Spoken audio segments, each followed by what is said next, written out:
아멘. 오늘 은혜 받으실 말씀은 골로새서 3장 10절에서 17절 말씀입니다. 골로새서 3장 10절로 17절 말씀이 되겠습니다.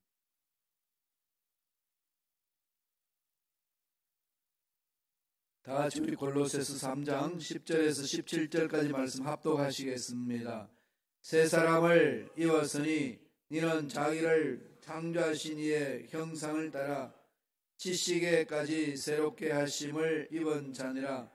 거기에는 헬라인이나 유대인이나 할레파나 무할레파나 이방인이나 야만이나 스굿 다니안이나 종이나 자유인이나 차별이 있을 수 없나니 오직 그리스도는 만유시요 만유 안에 계시니라. 그러므로 너희는 하나님이 택하사 거룩하고 사랑받는 자처럼 긍휼과 자비와 겸손과 온유와 오래 참음을 옷 입고 누가 누구에게 불만이 있거든 서로 용납하여 피차 용서되 주께서 너희를 용서하신 것 같이 너희도 그리하고 이 모든 것 위에 사랑을 더하라. 이는 온전하게 매는 띠니라. 그리스도의 평강이 너희 마음을 주장하게 하라. 너희는 평강을 위하여 한 몸으로 부르심을 받았나니 너희는 또한 감사하는 자가 되라. 그리스도의 말씀이 너희 속에 풍성히 가하여 모든 지혜로 피차 가르치며 권면하고 시와 찬송과 신령한 노래를 부르며 감사하는 마음으로 하나님을 찬양하고 또 무엇을 하든지 말에나 일에나 다 주 예수의 이름으로 하고 그를 힘입어 하나님 아버지께 감사하라. 아멘. 이 말씀으로 새 사람을 입어라 라는 제목으로 은혜 말씀을 나누겠습니다. 골로새는 사도 바울이 로마 감옥에 있을 때 쓴 편지 중에 하나입니다. 옥중서신이라고 그러죠. 옥중서신이 있는데 옥중서신 몇 가지 있죠? 빌립보서, 그 다음에 빌레몬서, 에베소서, 그 다음에 뭐죠? 골로새서. 이걸 가지고 그냥 쉽게 외우려고 빌빌에골 그러죠. 이게 감옥에 있으면 사람이 빌빌 한다고 해서 빌빌에골 그러면서 외우곤 합니다. 이건 감옥에 갇혀서 하나님이 주신 말씀을 감옥 바깥에 있는 사람에게 권면한 내용입니다. 골로새서는 특별히 골로새 교회에 침투한 이단들이 많았습니다. 그래서 그 교인들에게 이 이단들을 잘 분별하고 성도들의 믿음이 흔들리지 않도록 권면하는 말씀이 이 골로새서의 내용입니다. 특별히 골로새서 3장 내용은 그리스도인으로서 어떻게 살 것인가, 그리스도인이라면 어떻게 사는 거냐, 여기에 대해서 구체적으로 설명한 말씀입니다. 그러면서 사도 바울이 강조하기를 새 사람을 입어야 된다라고 이야기를 합니다. 그러면 이 말씀을 받은 저와 여러분은 깊이 생각할 수가 있는 거죠. 새 사람을 입는다는 게 도대체 뭘까? 예수를 믿는 순간에 새 존재가 되잖아요. 순간적으로. 그런데 여러분, 그게 와닿으신가요? 나는 새롭게 됐대. 근데 내가 나를 보니까 새로운 게 하나도 없죠. 왜 똑같은 죄 짓고 똑같은 말하고 뭐 똑같이 생각하는데 교회만 오면 목사님 예수 믿는 사람 새로운 사람이래. 그런 거 많이 갈등을 느끼지 않으신가요? 내가 나를 볼 때는 새로운 게 하나도 없는데 도대체 왜 새롭게 하는가? 여기에 새로운 것에는 영적 비밀이 있습니다. 두 가지가 있는 거죠. 새롭다는 것은 첫째가 이 카이노스로서 순간적으로 새로워지는 거예요.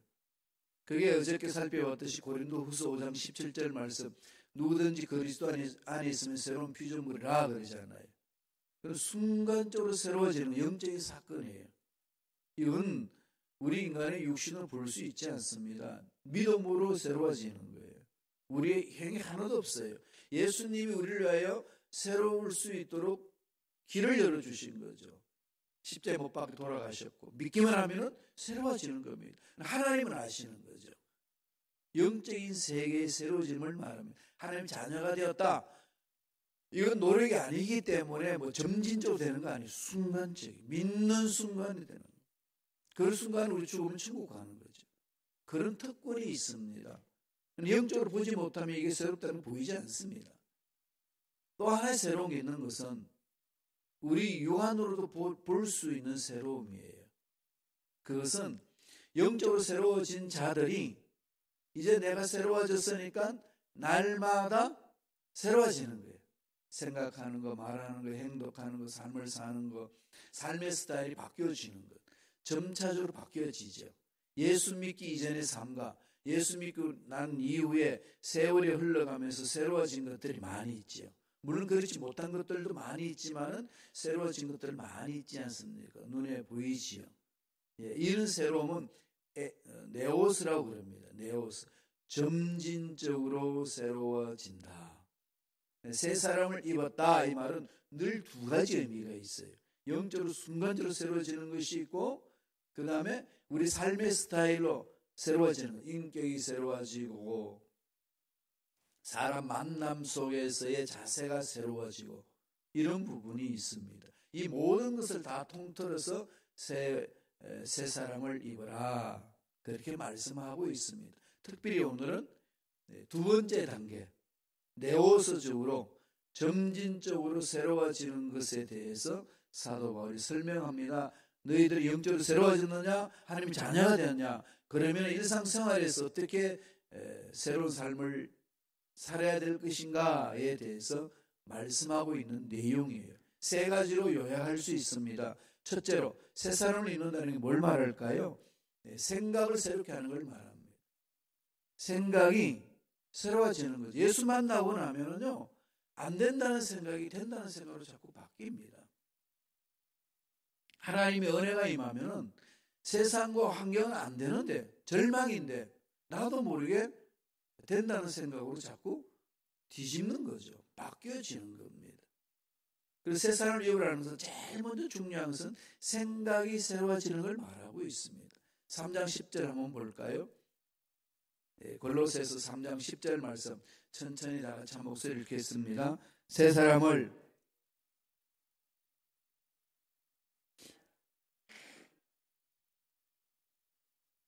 여기 새 사람을 입었으니 라고 하면서 어떻게 새로워진다는 거죠? 자기를 창조하시니 형상을 따라 하나님의 형상을 따라 어디에까지?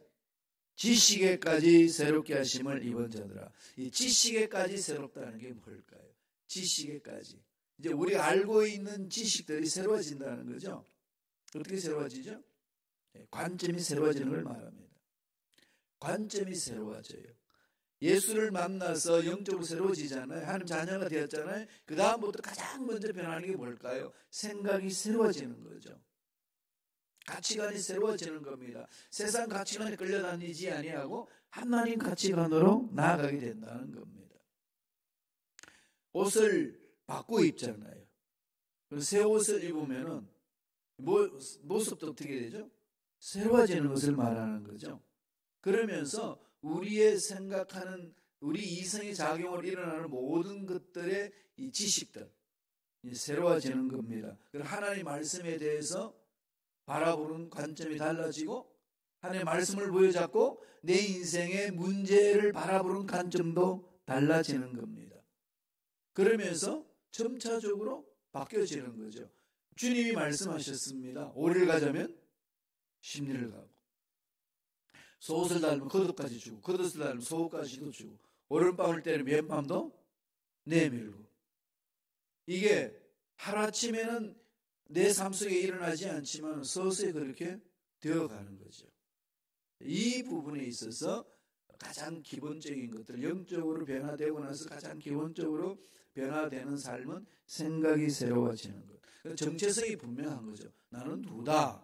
이게 하나님을 만난 사람 특징 아니겠습니까? 세상 매스컴을 보면 트랜스젠더라고 나오죠. 남자가 여자 되고 여자가 남자 되고. 왜 이런 일이 날까요? 자기 성에 대한 정체성이 분명하지 않으니까. 하나님이 창조해 주셨는데, 여자로 창조하셨는데, 남자로 창조하셨는데 성에 대한 정체성이 분명하지 않으니까 남자가 여자 되고 싶은 거예요. 그래서 하나님의 창조 섭리를 역행하는 겁니다. 이런 일들이 지금 세상에 많이 일어나고 있어요. 육체에 대한, 자기 성에 대한 정체성이 없으면 일어나는 거거든요. 그리스도인들이 그리스도인답게 살지 못하는 이유는 뭐겠습니까? 내가 누군지 잘 모르기 때문에. 자기 정체성이 없으면 이리 갔다 저리 갔다 하는 겁니다. 그러므로 끊임없이 저와 여러분들 마음속에는 이 생각에 대한 것들을 늘 말씀과 함께 새롭게 가야 돼요. 미국의 유명한 사업가였고, 그다음에 사람들에게 긍정적인 생각을 하면서 창조적 일을 해나갈 수 있도록 활동하셨던 분, 지거 지글러라는 분이 계십니다. 지거 지글러는 유명하죠. 동기부여하고 이제 강연자로서 열심히 활동을 했습니다. 이분이 한 분은 뉴욕에 지하도를 들어가는데 사업을 하고 있을 때예요. 어떤 거지가 연필을 이렇게 펼쳐놓고 노상에서 팔고 있습니다. 완전히 뭐 거지지만은 그래도 연필을 가져와서 자기 삶을 연명해 나가는 그겁니다. 불쌍하니까 돈만 줬어요. 연필 주려면 연필 안 받고 다른 사람 팔아서 쓰라고. 그러다가 지글리 씨가 다시 돌아옵니다. 돌아와가지고 아까 준 1달러 대가로 연필을 주시오. 그 연필을 받으면서 그 거지 같은 사람에게 이런 말을 던집니다. 당신도 이제부터 나와 같은 사업가예요. 당신은 더 이상 거지가 아닙니다. 그냥 사람들에게 동정을 구하면서 연필 하나 건네주는 그 차원에서 돈을 많이 받으려고 하는 그런 거지가 아니고 나처럼 사업가입니다. 이 말을 심어줬어요. 그 한마디가 그 사람을 완전히 뒤집어 놓습니다. 그래서 나중에는요, 그 사람 스스로가 연필을 파는 사업가로 바꿉니다. 생각에. 그래서 정말 사업가가 돼요.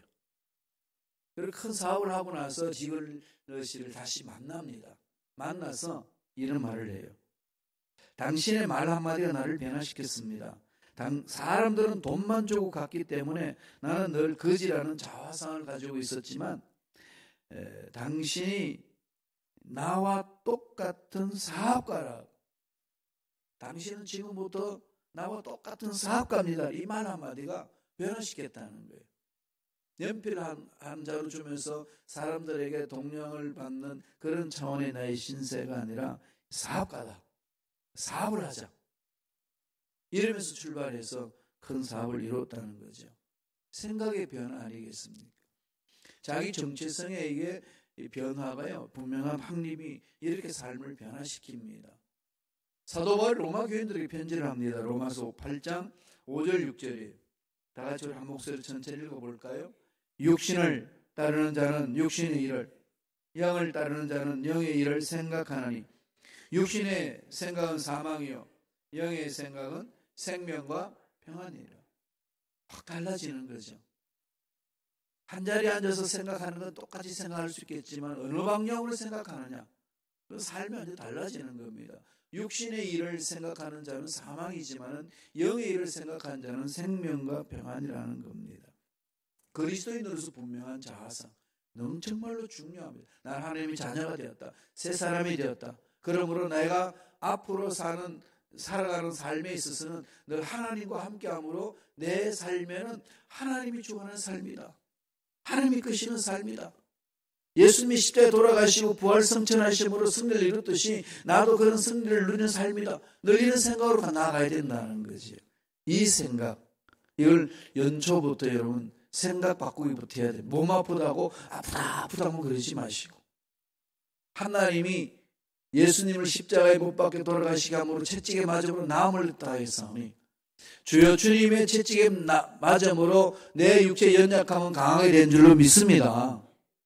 자꾸 생각 전환을 해야 돼요. 그래서 생각을 바꿔야 바꾼 생각 속에 믿음이 싹 틉니다. 그 믿음 속에서 기적을 맛보는 거죠. 말은 쉬운데 쉽지 않잖아요. 그렇게 하는 방법이 뭐겠습니까? 자꾸 말씀을 묵상하셔야 돼요. 말씀을 묵상하시고 말씀을 암송하시고 그러면서 생각을 자꾸 바꿔야 돼요. 우리가 쓰러지는 것은 이미 생각에서 쓰러진 상태에서 시간이 지나가면서 쓰러집니다. 그런 생각을 뒤집어 놓으면, 생각을 바꿔 놓으면 바꿔진 생각에서 삶을 이끌어 가거든요. 새 삶이 있는다. 첫째로 생각을 바꾸는 것, 새롭게 하는 것. 두 번째, 새 삶을 이루라는 것은 오늘 사도 바울이 뭘 이야기하나요? 그리스도의 옷을 입는 것이라고 말합니다. 그리스도의 옷을 입는 거다. 새 사람이 된다는 것은 그리스도의 옷을 입는 거다. 오늘 아침에 나오실 때도 옷을 다 선택하고 나오셨죠? 그걸 입고 오시는 거죠. 네, 저도 이 양복에 무슨 색깔의 넥타이를 맬까? 이러면서 어떻게 하면 신선함을 줄 수 있을까? 생각을 하지요. 그러면서 맵니다. 그러나 우리 그리스도인들이 이제 영적으로 새롭게 됐다, 하나님 자녀가 됐다 그러면 자녀다운 삶을 사는 게 중요하잖아요. 이제부터. 자녀의 삶을 산다는 게 뭘까요? 그리스도로 옷을 입는 거다. 이게 비유적으로 말했는데 도대체 무엇을 말씀하는 걸까요? 말씀을 볼까요? 3장 12절입니다. 골로새서 3장 12절 다 같이 한 목소리 읽습니다. 그러므로 너희는 하나님이 택하사 거룩하고 사랑받는 자처럼 긍휼과 자비와 겸손과 온유와 오래 참음을 옷 입고 이렇게 이야기한 거죠. 사랑받는 자들이 입는 옷, 하나님의 사랑을 받고 살아가는 자들이 입는 옷, 성품을 말하는 거잖아요. 긍휼, 불쌍히 여기고 마음을 동정하는 것. 마음 아파하고 어려움을 당하는 사람한테 뭐겠어요? 다른 말 필요 없잖아요. 그냥 울어주는 거지, 같이. 장례식장에 가서 그냥 울어주기만 해도 그 사람 위로받아요. 말이 필요 없지 않아요. 이 긍휼함. 힘들고 어려운 사람한테 내가 너를 안다. 나 너의 편이야. 내가 너의 편 되어줄게. 이게 그냥 같이 울어주는 거잖아요. 이 긍휼함. 그 다음에 뭐라고 이야기하죠? 자비. 이 자비는 모든 이 인류의 보편적으로 요구하는 겁니다. 그 사람들의 마음을 품어주는 것. 다 같은 속성이 있는 것 아니겠어요? 너그러움이 있는 거죠. 겸손. 있는 그대로 사는 것. 하나님이 창조하신 주신 대로 달란트 주신 대로 감사하며 사는 걸 말합니다. 한 달란트는 한 달란트대로, 두 달란트는 두 달란트대로, 다섯 달란트는 다섯 달란트대로. 이게 한 달란트가 다섯 달란트 비교해가지고 남녀에 다섯 달란트 없는가 이럴 이유가 하나도 없다는 거예요. 우리를 창조하신 것은 하나님 선하신 계획이지. 하나님 계획에서 벗어나는 거 아무도 없습니다. 여자로 태어났으면 여자로 살아야지. 이게 흔들려가지고 남자로 살겠다. 말이 안 되는 거잖아요. 남자로 태어났으면 남자로 살아야 되지 않나요? 그걸 가지고 여자가 되겠다고 하는 것 자체에 이미 오류가 생기기 시작하는 거죠. 우리 인생 자체에 있어서 하나님 주신 은혜가 있습니다. 달란트가 있습니다. 그것을 먼저 찾고 그게 맞게끔 살면 되는 겁니다. 그게 겸손한 자라는 겁니다. 온유는 뭐예요? 부드러운 마음이잖아요. 치우치지 않는 것. 늘 말씀에 있어 있는 것. 하나님의 음성 듣고 나아가는 자. 마음이 부드럽습니다. 신앙이 성장 성숙할수록 마음이 딱딱해지지 않고 마음이 부드러워져요. 그러니까 사람들하고 대화가 되고 사람들의 말을 듣고 자기를 돌아보고 하나님 앞에 나와서 기도하게 되고 이런 온유한 자거든. 그리고 오래 참음. 오래 참는 것. 이 독일 말로는요. 랑무트라고 얘기합니다. 인내라는 건데 랑이라는 것은 롱이라는 뜻이에요. 무트라는 것은 카루이지를 말합니다. 용기를 말합니다. 오랫동안 용기를 갖는 것. 이게 바로 인내라는 거죠. 흔들리지 않고 오랫동안 용기를 가지고 밀고 나가는 것. 이게 바로 그리스도인들이 입어야 될 옷이라는 겁니다. 이건 나중에 사도 바울이 갈라디아서 5장 21, 23절에서 뭐라고 표현하죠? 성령의 열매를 말합니다. 성령의 열매는 어떤 일하고 난 결과를 말하는 것이 아니라 성령 충만함 체험을 하게 되면은 내 마음의 속성이 바뀐다는 거죠. 예수님의 인격을 닮아간다는 겁니다. 그런 신앙생활을 하면 할수록 성령 충만하면 충만할수록 예수님의 인격을 닮아가는 거죠. 예. 그러면은 성령 충만한 사람은 예수님의 인격을 닮은 사람. 예수님의 인격은 어떤 인격이죠? 예. 오늘 방금 봤던 그 말씀이잖아요. 긍휼이 있고 자비함이 있고 겸손함이 있고 온유함이 있고 오래 참음이 있고 끝까지 나아가는 거죠. 이걸 가지고 신학적인 용어로 sanctification이라고 그럽니다. 성화되어 간다. 거룩해져 간다. 주님은 그렇게 표현해 주는 거죠. 이거는 날마다 새로워지는 거예요. 그런 그리스도인으로 부르심을 받아서 하나님의 자녀가 되었다는 것 자체는 날마다 새로워지는 거죠. 그러면서 날마다 새로워지고 주님을 닮아가는 걸 말합니다. 그런 상황 속에서 이어서 바울이 권면을 이렇게 합니다. 골로새서 3장 13절 14절에 다 같이 한 목소리 천천히 읽겠습니다. 누가 누구에게 불만이 있거든 서로 용납하여 피차 용서하되 주께서 너희를 용서하신 것 같이 너희도 그리하고 이 모든 것 위에 사랑을 더하라. 이는 온전하게 매는 띠니라. 불만이 있거든. 누가 누구에게 불만이 있거든. 불만이 늘 있다는 얘기죠. 불만을 전제합니다. 아무리 사랑하는 부부지간에도 살다 보면 불만이 생기죠. 부모 자식 간에도 불만이 생기고 교회와 교회 공동체질할 때도 불만이 생기죠. 이 불만이 꿈틀꿈틀 막 일어나잖아요. 그죠? 성도들은 목사님한테 불만이 생길 수 있고 목사는 성도들 불만이 생길 수 있고 성도들끼리도 불만이 생길 수 있고 이게 늘 그릇이 꿈틀꿈틀거립니다. 사도 바울이 이것을 다 전제하고 들어가는 거죠. 누가 누구에게 불만이 있거든 어떻게 하라는 거죠? 쥐어박으라. 이렇던가요? 이런 거는 없어요 성경에. 그죠? 그런데 우리는 자꾸 역행을 해요. 어떻게 하라는 거죠? 서로 용납하여 피차 용서하라 이렇게 이야기하죠. 용납하고 용서하라고 되어 있는데 우리 이 말을 무시합니다. 무시하고 나서 하나님이 야 너 왜 내 말 안 듣냐 그러면 내가 왜 말 안 듣습니까 이 말이에요. 이게 우리의 모습이거든요. 그래서 지금 우리들이 새로운 존재가 되어 간다는 것은 늘 인생의 문제가 있고 불만이 고통이 있습니다. 이럴 때마다 이 말씀을 만반에 새게 돼요. 서로 용납하여 피차 용서하되. 어느 정도 용서라는 거죠? 주께서 너를 용서하신 것 같이 먼저 하나님의 용서를 체험해야 되죠. 하나님의 용서, 하나님의 사랑, 주님의 용서, 주님의 은혜를 체험하지 않고서는 이 용서 이해 못합니다. 오늘 분명히 성경에 뭐라고 그러죠? 주께서 너희를 용서하신 것 같이. 주님이 나를 용서해 주신 거 이해하지 못한 용서 되겠어요? 안 됩니다. 용서를 먼저 맛봐야 되는 거죠. 그래서 제가 늘 말씀드리잖아요. 하나님의 사랑을 먼저 체험하는 게 중요한 거다. 신앙생활은요, 하나님의 사랑을 듬뿍 체험해야 돼요. 듬뿍 체험해야 됩니다. 자녀들도 엄마 아빠의 사랑을 듬뿍 체험해야 돼요.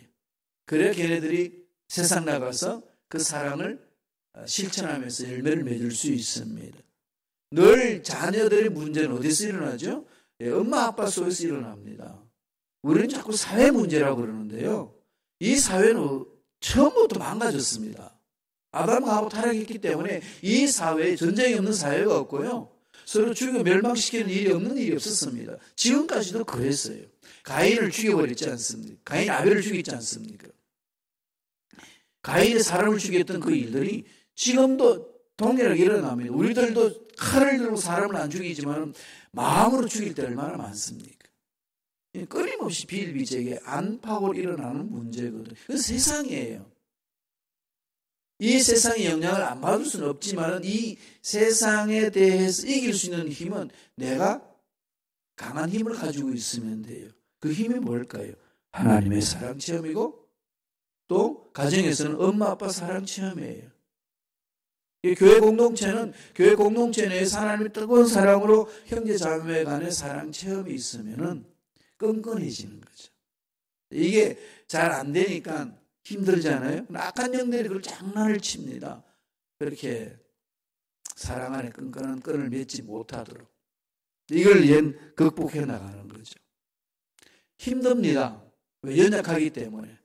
그럼 이러려면 어떻게 되죠? 아까도 말씀드린 것처럼 말씀 위에 서서 성령 충만하고 하나님의 사랑을 체험하는 거예요. 이게 우리 신앙생활에 가장 뿌리를 두지 아니하면은 아무리 헌신하고 아무리 큰일을 해도요 마음에 허무가 있고 일이 안 풀어집니다. 꼬이는 거죠. 그냥 신앙생활 하면 할수록 예수를 닮아가고 예수를 닮아가는 삶은 자유함이 있고 평안함이 있는데 그게 자꾸 덮쳐지는 게 있습니다. 그 이유 어디 있겠어요? 하나님의 사랑 안에 들어오지 못하기 때문에. 분명히 오늘 바울은 그럽니다. 용서를 하되 주께서 너희를 용서하신 것 같이 너희도 그리하고 용서를 처음 했지 않느냐? 그러면 그런 용서를 베풀라. 이 모든 것 위에 사랑을 더하라.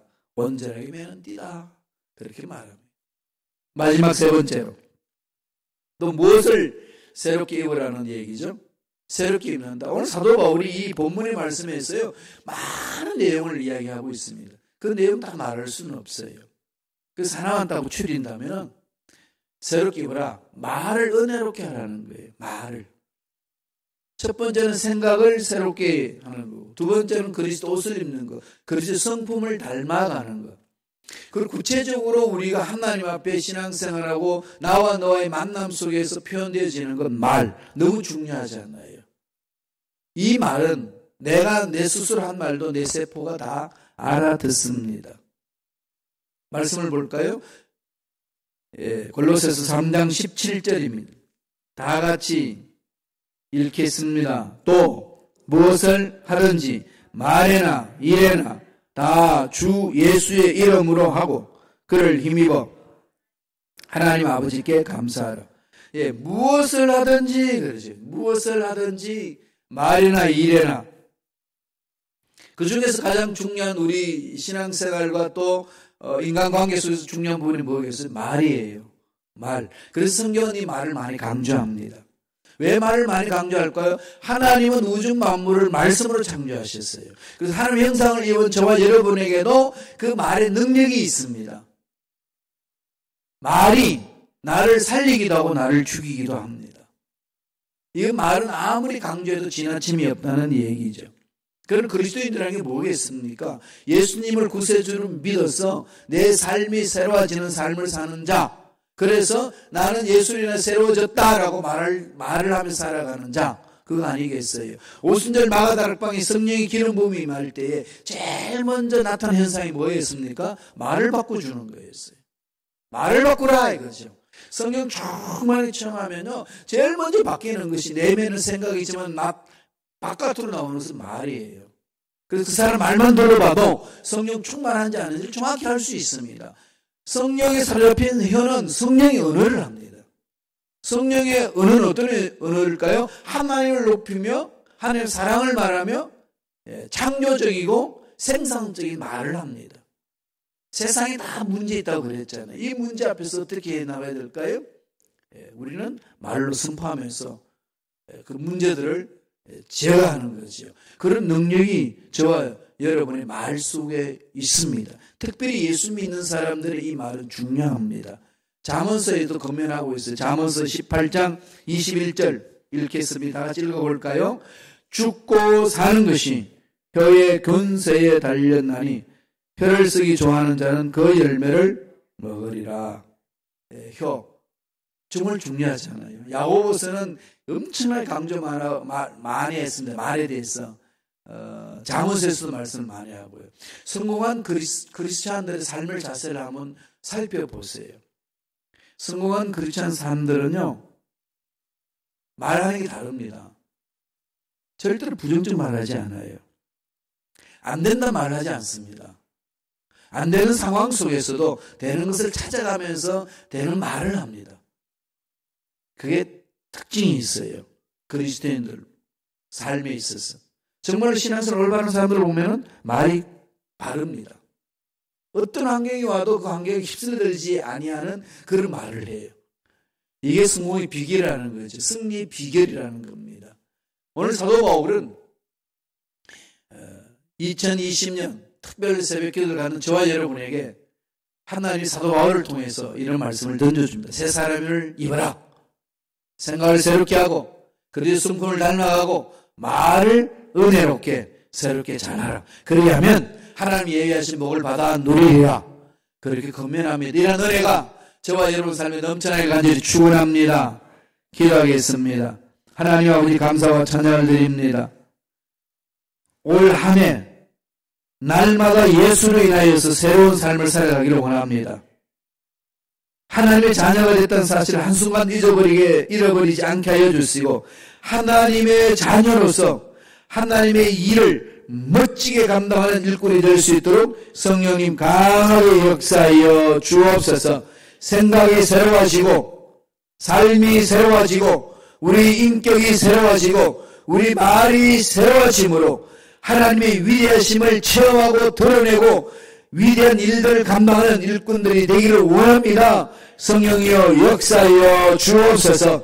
앞날 괴롭히는 마귀들은 떠나갈지어다. 우리들 말에 부정적인 말을 심어주는 그간의 세력들은 사라질지어다. 머리부터 발까지 모든 육체 질병도 깨끗하게 치유되는 역사가 일어날지어다. 하나님 은혜에 감사의 예물 드립니다. 예물 드리는 손길 기억해 주시고, 소원 이루어 주시고, 은혜로 믿음으로 손을 담아 기도 문제를 담아 예물 드리는 이 손길 주여 축복하셔서 문제를 바뀌어 주시고, 소원 이루어 주시고, 앞날이 열려지는 놀라운 정도한 복이 있게 하여 주시옵소서. 감사와 찬양을 드렸고 예수님의 이름으로 축복하며 기도드렸나이다. 아멘. 하늘의